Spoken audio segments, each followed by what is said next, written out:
¿Va? Pues listo, muchas gracias Conchita, Nancy y los que están por aquí escuchándome. Estamos en la séptima sesión de lecturas al oído. Tenemos el libro Nadie nos vio partir, de la escritora mexicana Tamara Trotner. Hoy avanzamos casi por terminarlo ya mañana, pero también el día de hoy vengo a seguir dándoles unas probaditas de relatos de la escritora española Irene Vallejo. Irene Vallejo, como les he estado platicando las últimas 3 o 4 sesiones, pues este libro es curioso en título porque dice el futuro recordado. El futuro que todavía no llega, pero ya lo estamos recordando. Ella es filóloga y siempre estudia mucho pues los tiempos de los arranques de los libros, de estas culturas griegas, romanas, todos los filósofos conocidos, y de ellos extrae información para generar relatos cortos. Y aquí, estos dos que les traigo el día de hoy están muy lindos porque todo gira en torno a un análisis personal donde el final siempre es cómo nos sentimos por medio de palabras. Las palabras nos pueden impulsar o también las palabras nos pueden frenar, nos pueden generar miedo. Por eso quiero compartirles porque siento que es un lindo regalo extra de lo que hoy podemos sentir y hoy podemos guardar, o si no, hoy también podemos llevar de sobremesa, de charla de sobremesa en nuestras casas. Por ejemplo, Nancy que está con su hija, Conchita que vaya a platicar con su esposo en alguna vuelta, todos los demás que gracias a Dios me acompañan, pues estas breves lecturas les pueden regalar algo extra. Vamos a ver qué nos dice hoy Irene Vallejo, con el primer relato de una página muy chiquitita, yo creo que son menos de 300 palabras, y se llama Hagas lo que hagas. Dice esto, Irene Vallejo: hagas lo que hagas. Es un hecho comprobado. Siempre tendrás cerca a alguien dispuesto a opinar sobre lo que estás haciendo. Y no le gustará nada, o por lo menos detectará el lado más desfavorable de lo que haces. Mejor no tener el oído muy fino, pero si un día oyes algo, recuerda que esforzarse por dar gusto a todos es tiempo perdido. Hace siglos que sucede así. Esopo ya lo explicó en una de sus fábulas. Decía así la fábula: dos labradores, padre e hijo, decidieron ir a un mercado. Se llevaron un burro para cargarlo a la vuelta con todas las compras. Tirando el animal por las riendas, echaron a andar. Vaya par, comentaron dos desconocidos. Ellos que tienen caballería van a pie. Qué mal repartido está todo. Al oírlo, el padre mandó a su hijo que subiera al burro. Hay que ver, opinaron entonces otros dos campesinos que hacían la misma ruta. El hijo, que es joven, va cómodo, mientras al padre le falta el aliento. No sé cómo lo consiente. Entonces el labrador, avergonzado, hizo bajar al hijo y montó él. Parece mentira que haga trabajar así al pobre niño, no puede más, oyó decir el padre a un grupo de viajeros. Ofendido, montó a su hijo en la grupa detrás de él. Ahora ya no podrán decir nada, pensó el padre con sensación de triunfo cuando vio acercarse unos caminantes. Ninguno de los dos vamos a pie, así que no podrán decir nada. Se equivocaba. Una voz taladró sus oídos. Fíjate, no pararán hasta que el burro reviente. Aquí está. El tema es: nunca vamos a tener contentos a los que nos rodean. Entonces, ¿qué te parece si nos hacemos de oídos sordos y sentimos que mejor vivimos nuestra propia vida?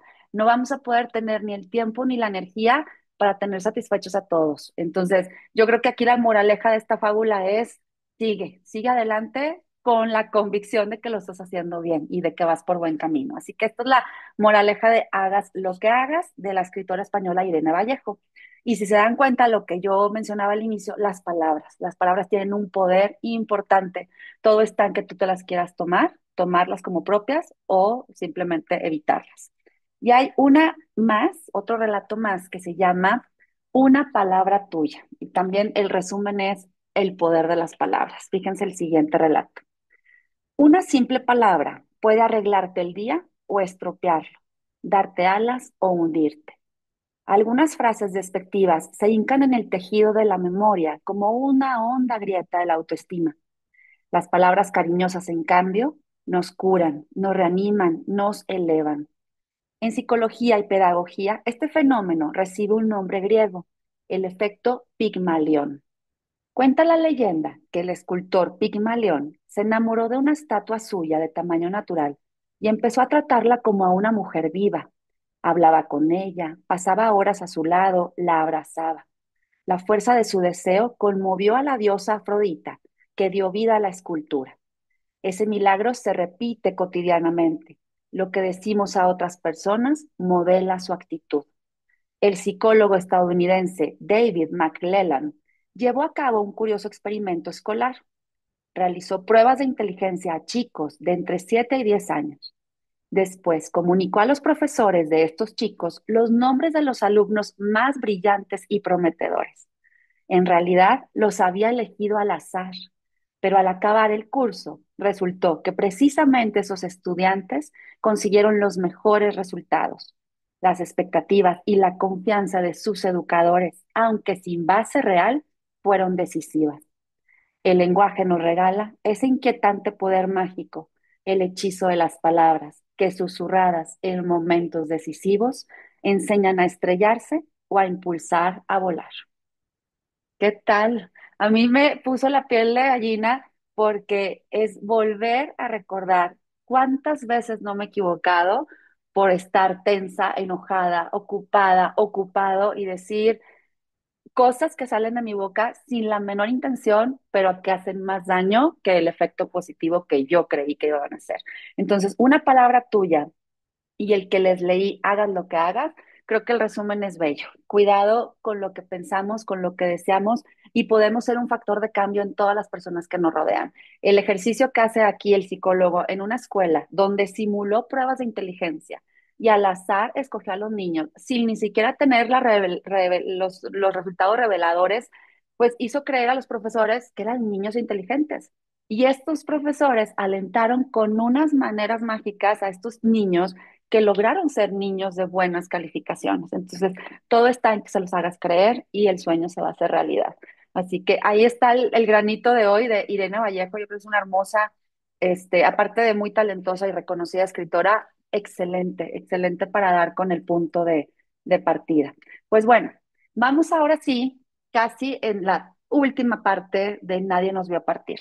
Esta novela, dos niños, la voz de una pequeñita de 5 años en diferentes etapas, adolescencia, cuando decide ya escribir, cuando se da la oportunidad de arrancar con la novela, porque descubre que hay que cerrar ese círculo de dolor, de ese secuestro que el papá generó para vengarse de la mamá. Descubrimos por qué razón Leo está tan enojado con Valeria, pues porque Valeria dejó de amarle y se enamoró del esposo de la hermana de Leo. Entonces ahí estaba todo un triángulo difícil de superar, pero que no es algo nuevo. Sabemos que ocurre, pero en esta época de los 70, con dos familias poderosas, este odio o este amor fingido llevado al odio, pues trastocó y dañó a muchas familias. Entonces, Tamara decide escribir porque dice, mi escritura es mi terapia. No he tomado terapia, esta es la manera de cerrar el círculo con mi padre y con mi historia. El capítulo donde vamos a arrancar hoy es el capítulo 59 y de ahí nos vamos a ir con fragmentos para sintetizar un poco más. Algunas cosas parecen repetitivas, por eso las voy a tratar de resumir un poco y comenzamos así, si me acompañan. El personaje del que ahora vamos a hablar es de Carlos, de quien está enamorado Valeria. La historia de Carlos y su esposa es una parte importante del rompecabezas. Ella nunca se enamoró de su marido. Un día, al regresar del colegio, le informaron que la cortejaba un hombre que a la familia le gustaba mucho, un buen partido. No es rico, es un médico que apenas empieza su carrera, pero tiene grandes conexiones políticas que seguro abrirán puertas. La hermana de Leo jamás será parte de la empresa, pero podrá contribuir a fortalecerla si se casa con Carlos. A los 17 años la vistieron de blanco. Ella dijo, sí, acepto. Claro que aceptas. A los 18 parió a su primer hijo, un varón bravo. Mientras tanto, su hermano Leo termina la carrera y se recibe de arquitecto. Escondido en el departamento de un amigo, Leo pinta óleos y fuma mota para sentir que por su sangre siguen corriendo algunos de sus principios bohemios comunistas. Llega el momento de encontrar esposa. Es la siguiente línea del guión escrito por Samuel, el abuelo, cuando vio a su primogénito a los pocos minutos de haber nacido. Entonces, en este párrafo te está diciendo que los sueños de Samuel es colocar perfectamente a su hija y a su hijo en matrimonios poderosos. a su hija a la casa con Carlos, que es un médico. Ya Leo ya le tiene en la mira la búsqueda de la mujer perfecta, que terminaría siendo Valeria. Recuerden que viajamos en el tiempo. Esta novela está platicada como flujos de conciencia. Así como la escritora viene y conecta una imagen, después se va a otra y a otra. Entonces, son pequeños párrafos que nos siguen poniendo piezas del rompecabezas para conocer toda la historia. Entonces, ¿qué hay de esencia en este pequeño capítulo? Que Leo, quien se casó con Valeria, él tenía deseos de hacer otra vida, otro estilo de vida. Tenía la vida asegurada, era rico, pero él quería ser bohemio, él quería ser un pintor, él quería viajar por el mundo, pero el que decidía su vida era su padre, Samuel. El siguiente capítulo habla ahora sí como de esa situación, volvemos al amor de Carlos y Valeria, ya estamos como en el presente. Hay besos que ya se dieron, sin importar cuándo los labios se atrevan. Carlos y Valeria se besaron por primera vez en el salón del baile Jacarandas, en un rincón furtivo. El roce de los labios confirmó lo que llevaban sintiendo tantos años, porque hay seres que se meten por las pupilas y se almacenan en el vientre, y de ahí es imposible sacarlos. Claro que intenté, confiesa mi madre. Enumeraba en mi mente sus defectos. Trataba de sentarme lo más lejos posible de Carlos cuando salíamos, pero había una fuerza magnética que hacía que termináramos juntos. En las fiestas platicábamos con otras personas, no reíamos. Sin embargo, el rabillo del ojo de uno estaba atento a los movimientos del otro. Entonces vuelve a darte esas señales donde fue imposible evitar que surgiera el amor entre Carlos y Leo cuando eran, perdón, entre Carlos y Valeria, siendo que ellos eran concuños. La bomba estaba explotando y vimos ya escenas anteriores donde explotó. Y Carlos en este capítulo le dice a Valeria, si te quieres atrever, te veo mañana a las 12 arriba de la Torre Latinoamericana. Hay abismos en los que nos despeñamos sin miedo, porque sabemos que la caída valdrá la pena, pensó Valeria. Valeria no sabe permanecer en la orilla contemplando el paisaje. Necesita convertirse en el paisaje. Las ganas a veces se quedan en ganas y a veces se vuelven tempestad. No vayas a creer, hija, que brincamos luego, luego a la cama, me explicó mi mamá. En esos tiempos era diferente. Valeria entrecierra los ojos y se va lejos con su pensamiento. El atrevimiento del beso ya había sido suficiente para embutirme en culpa y miedo. Lo curioso es que me preocupaba más lo que podría pensar Carlos de mí que lo que sucedería si Leo se enteraba. Y es que, ¿sabes? Realmente creo que a tu papá no le importó que me enamorara de otro hombre. Lo que le dolió fue que nunca pude amarlo a él. Y así termina este capítulo. Así que te vuelves a sincerar, concretas que fue una mujer que rompió paradigmas, no era el estilo de comportarse de una mujer de esa sociedad, pero ella se fue de frente y dejó que el amor llamara y ganara en esta historia. Y siempre se compone la novela de muchas frases muy poéticas. Y él dice, realmente a Leo no le importó que me enamorara de otro hombre. Lo que le dolió fue que nunca pude amarlo a él. Y ahí estuvo la venganza de Leo. Los siguientes capítulos, para recortar un poco las escenas, nos llevan a hablar de la herida, esa herida que se formó, esa grieta. Dice capítulo 64. La herida, esa grieta por la que algunos aseguran que se filtra la luz y sin embargo duele tanto. Me di cuenta de su existencia mucho tiempo después. Durante los primeros años de mi vida, infancia y adolescencia, pensé que el dolor venía de otro lado. Culpaba mi sentimiento de abandono a algún amor trunco, al enojo con un novio o a una pelea con amigas, una lonjita de más en el cuerpo o un abrazo de menos. Cualquier excusa era buena. Y es que esa herida se hizo a partir de tanto, tanto amor que era difícil encontrar en ella los trazos de un cuchillo. El amor acaricia, no desgarra, ¿no? Mamá y papá se pelearon por mí. Decían amarme tanto que no les importó convertir sus vidas en un lodazal.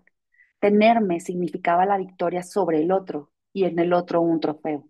Me convertí en el objeto más preciado, a fin de cuentas, un objeto en esta historia. Desde muy pequeña juego a pedir deseos, cosas chicas sin mucha importancia, que me escojan, por ejemplo, como la capitana del equipo de básquet o sacar 10 en el examen de mate, que el niño más guapo de la clase me dirija la palabra, o aunque sea para pedirme un lápiz. De pronto inserto, así de pasadita, para que no se note que duele, la esperanza de que mi papá llegue de repente, o me llame por teléfono, o me mande una carta al día de mi cumpleaños. Los otros deseos se fueron cumpliendo uno a uno. Salí con el mejor chico promedio de la clase, fui capitana del equipo por ser la más alta y bailé el vals de graduación con el chavito más cotizado. Pero papá nunca apareció.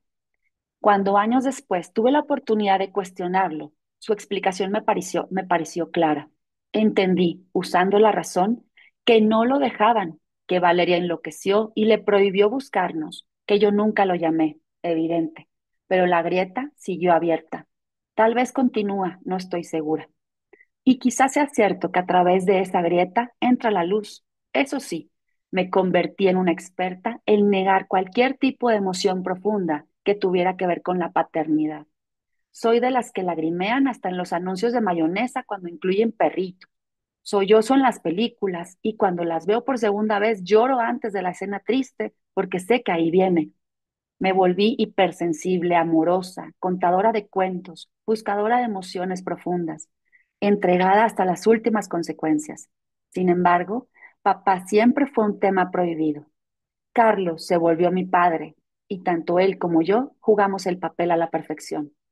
Hoy entiendo que nunca fui su hija, ni él mi papá, pero el mejor proveedor de amor, de viajes, de presencia y enseñanzas fue Carlos. Es la confianza de sentarte en sus rodillas y pedirle un beso. Es saber que te van a regañar cuando lo mereces y aplaudir cuando te lo ganas. Una relación fácil porque es sin cuestionamientos, sin pretensiones, sin las ganas extenuantes de que realmente sea. Entonces, papá se volvió un término agridulce, ese grial que buscamos en cada nuevo proyecto, pero que en realidad no queremos encontrar. No lo puedo explicar porque lo desdibuja el tiempo transcurrido en mi vida, porque yo era apenas una niña cuando pasó ese viaje, ese secuestro, porque después empalmaron a su imagen las historias de ese viaje, los recuerdos de un teléfono de disco, el miedo y tantos años de ausencia de mi padre. ¿Qué tal? Se abre ella de corazón y ella dice, puedo fingir todas mis emociones, pero tengo que aceptar que esa grieta existe y el término padre me cuesta. Me cuesta mucho y es algo que terminé aparentando que lo llevo muy bien con mi padrastro Carlos. Carlos y yo tenemos una relación, él suplió todas pues mis abandonos o mis miedos y lo hizo de una manera perfecta, pero la palabra paternidad siempre será un cuestionamiento en mi vida. Entonces creo que por eso vale la pena. Los libros nos permiten esa conversación íntima, si lo has vivido o si te puedes acercar a una emoción similar, a un cariño, a una manera de amar distinta, a un matrimonio no con las mismas convicciones, o cuando hay una separación y te das una segunda oportunidad, o cuando hay un abandono. Entonces los libros son conversaciones abiertas y pues tú nada más decides si te acercas o no a esos temas. El siguiente capítulo habla de lo siguiente. Lo que sí recibí fue una historia de amor que se convirtió en un guión a seguir, un anhelo casi imposible porque esas vivencias le suceden a muy pocos. No hacían falta muchas explicaciones, aunque Carlos las daba con fechas y detalles y de inmediato mi madre Valeria las cambiaba. Al final, nosotros acabábamos hechos unas bolas horribles. Incluso ellos terminaron confundidos.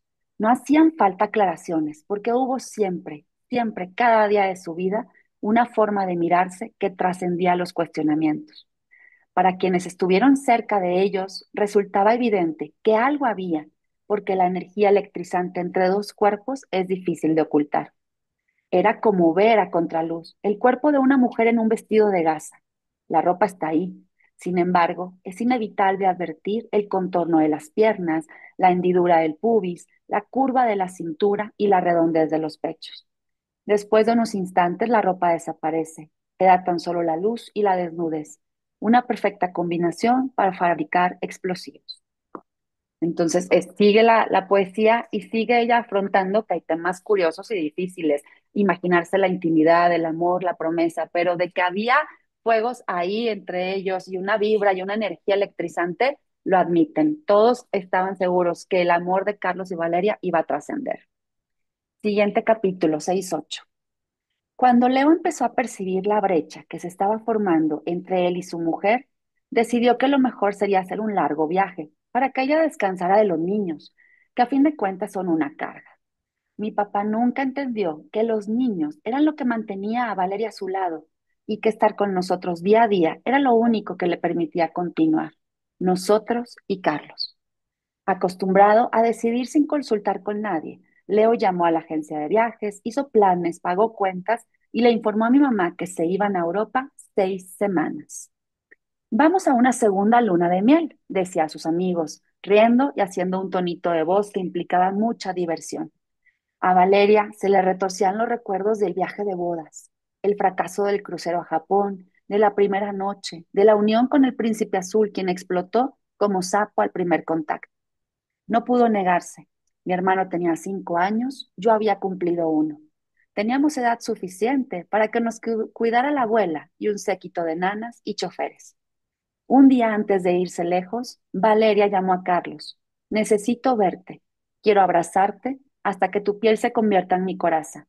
Esa tarde Valeria y Carlos pasaron juntos todo el día. Entonces, te queda como también el tema abierto. ¿Qué tanta intimidad pudieron tener? Ya sabían que se iban a distanciar 6 semanas, que no había más que pues sobrellevar ese viaje a Europa, aunque finalmente lo más difícil para Valeria era alejarse de sus hijos y afrontar ese viaje y esa intimidad con Leo, a quien ya no amaba. Siguiente capítulo. Aquí retoma la plática sobre el viaje. El viaje en un resumen, recuerden que ese viaje fueron 2 años y fue el secuestro, así lo llama ella, el viaje que hicimos con mi padre. El primer lugar del viaje fue Italia, un castillo de un amigo de Samuel, mi abuelo paterno. Valeria recibió esta información pocas semanas después y de inmediato se preparó. Los investigadores le pidieron que aguardara unos días para tener mayor certeza del paradero. Llamó a Carlos, le explicó la situación. No sé cuándo me tenga que ir, tampoco sé cuánto tiempo. Cásate conmigo, le respondió su amante. Hay que casarnos hoy. No hay forma, respondió Valeria, en uno de los únicos momentos de cordura que tuvo ella en relación con Carlos. No estamos divorciados, Carlos. Entonces seríamos, digamos, tú y yo sabemos que hemos estado unidos desde siempre. Sí, estuvieron unidos desde siempre, mucho antes y a pesar de las leyes. Dijo Carlos, tengo un amigo que conoce a un juez y dice que él nos puede casar. Lo arreglo y te aviso. ¿Y mis hijos, Carlos? ¿Cómo puedo pensar en casarme estando ellos lejos? Tengo que recuperarlos. Los vamos a encontrar. Al día siguiente, Valeria se puso el vestido más blanco que encontró en su vestidor. Carlos se vistió con su mejor traje, compró en la esquina un ramillete de alguna flor y fueron con el abogado amigo al registro civil. Carlos corrió a la calle y encontró un organillero y a una mujer que vendía muéganos. Les pidió que fueran los testigos del momento más importante de su vida. El organillero tocaba, entusiasmado, la marcha nupcial. El juez lo callaba, pidiendo solemnidad, mientras declamaba la epístola de Melchor Ocampo. Al fin los declaró marido y mujer. Después del beso, Carlos gritó, muéganos para todos. Y la señora repartió su canasta entre los espectadores que se habían juntado para indagar por qué tanto alboroto. Al poco tiempo, Valeria y Carlos supieron que el matrimonio no era válido. El juez había perdido su licencia y ahora se dedicaba a estafar gente cobrando sumas elevadas de dinero, fingiendo realizar trámites legales. En realidad no tuvo mucha importancia. Sabían, siempre supieron que Carlos y Valeria terminarían juntos. Entonces, bigamia, aceleramiento, actitudes que van fuera del contexto y de los valores que muchos de nosotros podemos tener, pero era tanto la necesidad de estar juntos que hicieron un trámite de casarse cuando ni siquiera estaban divorciados. Entonces, ese punto creo que queda como en mucha discusión y en muchos sinsabores para algunos de nosotros, porque bueno, a costa de todo, ellos querían seguir juntos, pero puede causar un estrés, ¿no? Una opinión de por qué hacerlo de esa manera si ya las cosas eran tan difíciles entre los suegros. Vamos a ver los siguientes capítulos. Dice, la información se torna confusa, se pierden las pistas. Los investigadores le piden a mi mamá que aguante una semana más. Insisten en que será un desperdicio de tiempo y dinero volar a Italia. Probablemente ya habíamos escapado de ahí, así que le ruegan a Valeria que mantenga la calma. La espera se alarga. Valeria y Carlos ya no ocultan su relación. Andan juntos todo el tiempo. Los papás de Valeria no están conformes con esa boda civil porque es una farsa. Si su hija quiere destruir su vida, pues es asunto suyo, pero no lo hará desprestigiando el nombre de la familia. Exigen el aval de un Dios. Así, aunque sean el chisme de la comunidad, al menos ante los ojos de sus amigos, habrán cumplido con el protocolo divino y quizá las batallas terrenales serán más fáciles de librar. El problema es que no hay rabino en Ciudad de México que acepte realizar el matrimonio sin un divorcio oficial. En la religión judía, a este procedimiento se le llama el get, una palabra en arameo que simboliza la disolución de los lazos supuestamente indisolubles del matrimonio. En realidad, no importa el nombre, pero sí la procedencia. El pasaje bíblico que habla del get es Deuteronomio 24 y dice en pocas palabras que cuando un hombre toma a una mujer, si ella deja de agradarle, el marido puede repudiarla a través de una carta y correrla de su casa. Así quedan divorciados. ¿En serio? ¿Eso dice? Le pregunta mi mamá. ¿Y si es la mujer la que quiere la ruptura? Si es ella la que no puede seguir viviendo una vida que le queda chica y que la ahoga, si resulta que es la mujer la que no es feliz, eso al judaísmo no le importa. Valeria les explicó a sus papás que era imposible que la casaran por la religión, a menos que Leo le diera el get, y él, por supuesto, no estaba dispuesto a darlo. Se trataba de castigarla, no de premiarla con una libertad que no merece. ¿Qué tal? ¿Tienen algún punto de vista hasta aquí? Pues realmente creo que no importa la década, no importa la familia, no importa la religión, yo creo que el daño está hecho y es claro que no te voy a facilitar la vida para que yo te dé el get o te dé el divorcio y tú te puedas ir con tu pareja, brazos abiertos, a casarte. Entonces, el odio era muy fuerte entre estas dos familias.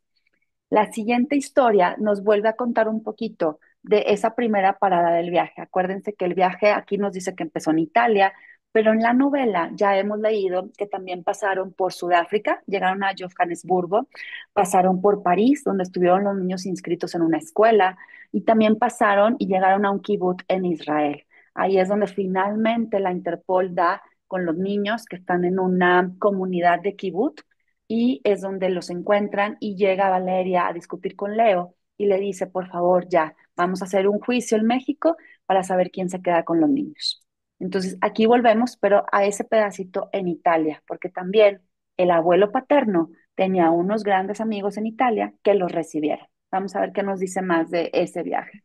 Seguimos descifrando, pues, sensaciones. No olvidemos que la mirada está hacia abajo, hacia los niños, hacia la niña que narra lo que significa estar lejos de tu madre o que te hagan creer que tu madre no te quiere ver. Capítulo 76. Cuando mi mamá aterrizó en Italia, ya nos habíamos esfumado. Al llegar al castillo, el dueño, amigo de Samuel, la recibió sin entender el porqué de tanto apuro, tanto dolor en la mirada y tanto abogado. Leo le había dicho que estábamos de vacaciones, unas semanas por Europa, para ir fogueando a los niños en la grandeza del mundo. Su madre nos va a alcanzar en París, no se preocupe. Al intentar exponer lo sucedido, Valeria se dio cuenta de que no tenía forma de hacerlo. Las explicaciones estaban regadas, dispersas, algunas borradas por la culpa.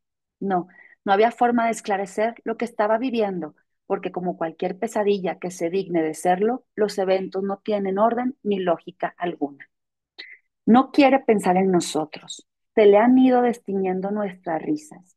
Cuando sueña, ha dejado de percibir el aroma de mi pelo recién lavado. No quiere pensarnos, porque al hacerlo se cuelan instantes en los que pierde la esperanza de recuperar. Eso era lo que sentía Valeria en ese viaje. Entonces, imagínense también, ¿qué haríamos nosotros? ¿Cómo se lucha? ¿Cómo hay rasgos importantes para que esto llegue a un final feliz?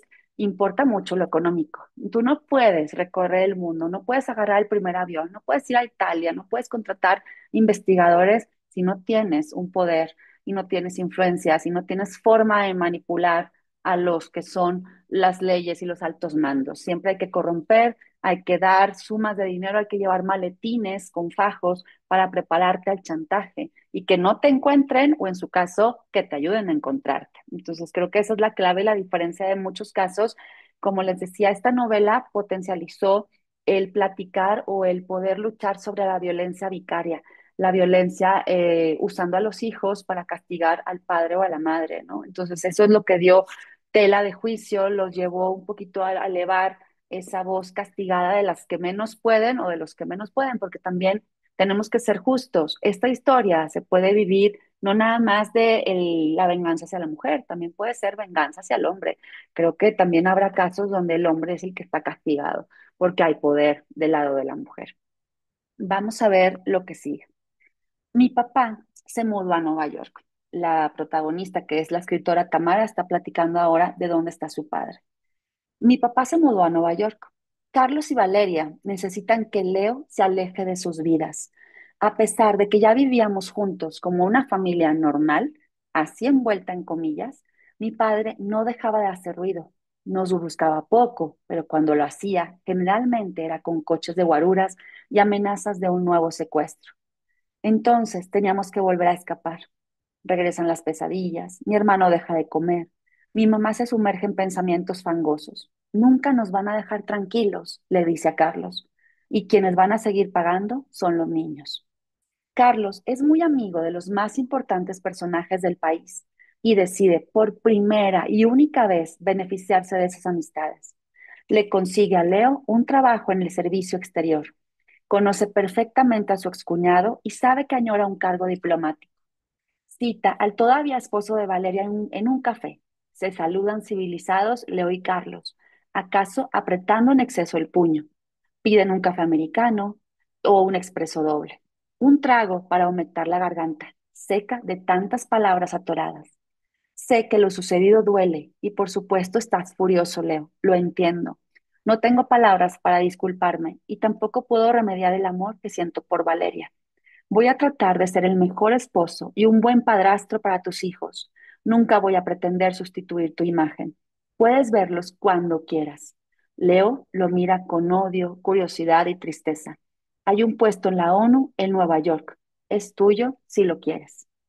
Mucho tiempo después, mi papá me confesó que para ese momento le urgía escapar de México, de los hilos con los que su padre Samuel pretendió manejarlo siempre, salir de la sociedad que le aplaudía y lapidaba indistintamente. No hace falta decir que estuve en un conflicto entre la propuesta de Carlos, el hombre que me había quitado a mi mujer, a mis hijos, la vida planeada desde antes de nacer. Pero sabes, hija, las cosas casi nunca son blanco y negro. En las tonalidades de gris caben todas las explicaciones. Entonces, esta es la pequeña, una de las pocas versiones que da Leo, porque él también se siente lastimado. Imaginemos un padre como Samuel, poderoso. Llegó de Europa, huyendo de guerra, se construyó un propio nombre, una familia con buenos recursos, un poder, un banco mercantil, o sea, tenía propiedades, eran de las familias que empezaban a construir las colonias Polanco, Condesa en México, terrenos y más terrenos. Sufre esto, pues claro que va a decirle, oh, tú vas a destruir a esa niña Valeria que quiso marcar mi nombre y mancharlo y la vas a destruir. Entonces, para ese entonces, cuando llega el poder o el anuncio de Carlos de tengo una oferta de trabajo para ti en la ONU, Leo se siente satisfecho, me tengo que ir. Este ir y venir de la gente, tal y como hablábamos cuando estábamos escuchando el relato de Irene Vallejo, hagas lo que hagas, ese era el relato, pues yo creo que Leo aquí estaba, soy el hazme reír de muchos o soy el héroe para muchos, porque pude combatir o luché por mis hijos y por mi nombre y por mi apellido. Pero creo que ahí es donde viene más el dolor, donde ya no quiero ser el títere de mi padre, me tengo que ir. Entonces termina por aceptar y me gusta donde habla de esa gama de grises. Aquí no hay negros y no hay blancos. Todas son unas posibilidades de versiones entre todos los tonos de grises que pueden ocurrir en esta historia. Recordemos que es una vertiente de amor. Hay muchos caminos por los cuales nosotros creemos que amamos y por eso quise traer esta novela para que siga siendo como una forma de pensar en qué hubiéramos hecho nosotros, una forma de debatir, una forma de a lo mejor de sentenciar con nuestros juicios, porque siempre vamos a poner un juicio de valor. Oye, no, pero esto no está bien hecho, esto sí, esto tal vez sí, o tal vez por la edad en la que nos encontramos, por las situaciones de pareja que vivimos, las podemos tomar de una manera más tranquila. No sé si nuestros juicios cambiarían según la etapa en la que estamos viviendo, personal o amorosa. ¿Qué opinan ustedes? Yo aquí voy a terminar de hablar. Creo que hemos cubierto en varios capítulos muchos temas. Sigue el dolor, siguen recuerdos del viaje, sigue el recuerdo de la niña donde no tuve a un padre y me dolió y fue una grieta y por ahí no vi luz entrar, por eso tengo que escribir. También la presencia de Carlos por ya calmar esta ola de odio y decir, Leo, vete. Entonces, hay muchos temas. ¿Hay algunas palabras que resuenen para ustedes ahorita de las que quieran tomar un punto, conversar algo breve y ya así terminar esta séptima sesión de lecturas al oído con Nadie nos vio partir? Adelante, bienvenidas. Mónica, llegaste y no te alcancé a saludar. Igual Maya, bienvenidas. Adelante, Conchita. Pues para mí resonó mucho, al igual que para ti, el de los grises, porque también lo uno a la cuestión que tú explicas de si depende de la época, de la edad, de las circunstancias, cómo reaccionaríamos. Yo estas dos cosas las uno en el sentido de que soy una persona o era una persona de blancos y negros, pero que con el tiempo he tenido que aprender que hay grises. Entonces, a mí me resuenan estas dos cosas que tú acabas de mencionar en ese sentido. No somos las mismas personas que hace 10, 15 años porque traemos ya un bagaje de experiencia. Entonces, sí, he tenido que aprender que hay grises. Sí, y grises que a veces ni nos perjudican, sino los están viviendo ajenos, pero ya opinamos, ya aceptamos, ya consolamos con otra sensación y otro tipo de abrazo al que está padeciendo algo, ¿no? También tú te pones en sus zapatos y eres más tolerante con lo que parecía que te iba a causar un grito en el cielo, ¿no? Creo que también esos grises nos dan ser tolerantes y ser más empáticos con lo que la sociedad hoy en día vive, ¿no? Finalmente lo que buscamos es, creo que el pretexto y el final de nuestras vidas es, fui feliz, cómo construí mi vida, tuve mi vida propia, tuve que darle, ¿cómo les diré? Siempre tuve que, ay, se me fue la palabra, ser condescendiente, tengo que hacer las cosas para que los otros estén felices o yo voy a vivir mi propia vida. Yo creo que ahí es donde empieza el dilema, cuando uno deja de resignarse, sino de decir, tengo una oportunidad para cambiar, pero ¿a costa de qué? Pues de muchos grises y estoy enfrentándolos, ¿no? Nancy, ¿quieres compartir algo? Gracias, Conchita. Bueno, sí, pues sí, ya vivimos otra época donde ya no estamos tan cegados. O sea, había antes muchos límites y ahorita vivimos, bueno, queriendo hacer las cosas de otra manera, aunque las consecuencias las llevan como quiera los hijos. Y, hijos, es bien difícil porque dices, bueno, soy yo, son ellos, ¿qué va a pasar con mi vida? Me encierro y lo ofrezco, no sé, sí está muy complicado. Sí. Para mí, la verdad que sí, es una situación difícil. Claro, no queremos estar en esa situación y los hijos, ese es el final, ¿no? Los niños cómo lo aprecian y cómo como adulto tú les das la historia de una manera positiva. También reconoce la escritora y dice, mi mamá jamás habló mal de Leo. O sea lo que sea, pues todo lo fue descubriendo ella a una edad adolescente. Primero cuando encontró una caja en una bodega de su abuela y abrió y eran periódicos encabezados, noticias de todo el secuestro, la foto de su hermano y de ella, y empezó a sentir que su vida había estado expuesta y lo que sufrió su madre, pero también empezó después a ver lo que sufrió su padre. Entonces creo que esa es la parte importante, que nosotros tenemos que ir estando seguros de no causar más daño. Creo que hay que pensar muy bien lo que se dice porque las palabras, si volvemos al recuento de los relatos de Irene Vallejo, las palabras o te suman o te hunden. Entonces, si ya vas a actuar de alguna manera, sé lo más maduro posible para que afectes lo menos a los que dependen de ti, que son tus hijos, ¿no? O tus hermanos, tu pareja, las maneras de hablar, las maneras de expresar, ya no te amo, tal vez puede ser muy distinto a un odio de jamás te amé. O sea, hay tacto de por medio, ¿no? Entonces, eso es lo sensible del libro, que si hay prejuicios, hay un actuar, hay una sociedad, pues impacta. Ya estamos, en verdad, pero fácil, por mañana terminar. Les platico mañana en nuestra octava sesión los cuentos. Vamos a tener al escritor Carlos Fuentes con un libro muy pequeñito que se llama Aura. Entonces tiene esa sensación de misterio, de algo está pasando en esa casa y realmente te vibra mucho cómo hay una narrativa que te lleva a vivir esos ambientes como grises, como de misterio. Ese es Carlos Fuentes. Vamos a tener un escritor, un cuentista muy famoso, obviamente ya fallecido, Carlos Fuentes también, uno que se llama Edgar Allan Poe. Es un cuentista de terror de Estados Unidos, americano, los mejores cuentos de terror suspenso. También vamos a leer unos cuantos de él. Y vamos a tener a un austriaco, Swain, tengo que aprender muy bien a cómo pronunciar su nombre, pero se llama Novela de ajedrez y también habla de una situación de misterio. Son libros muy pequeñitos, parece mucha información, pero se van a leer muy rápido. Entonces, en el mes de junio vamos a tener una probadita de ese género distinto. Ya nos vamos a ir más como al suspenso, al nervio, al thriller, al realismo, que cómo se puede a través de las palabras también que las emociones ericen la piel y no nada más por juicios de sociedad. O sea, hemos abarcado libros, si hacemos un recuento, tuvimos el primero de Benito Taibo, Cuatro veranos. Allá hablamos de los veranos de Benito, su adolescencia, es un escritor mexicano. Después tuvimos el libro de La Cena, un escritor holandés, donde hay una situación que trastoca a una sociedad por algo que cometieron los adolescentes, hijos de dos matrimonios, y pues el juicio de valor que hacen los papás, cómo tus valores repercuten en educar a tus hijos o en todo caso darles una lección de vida por lo que hicieron.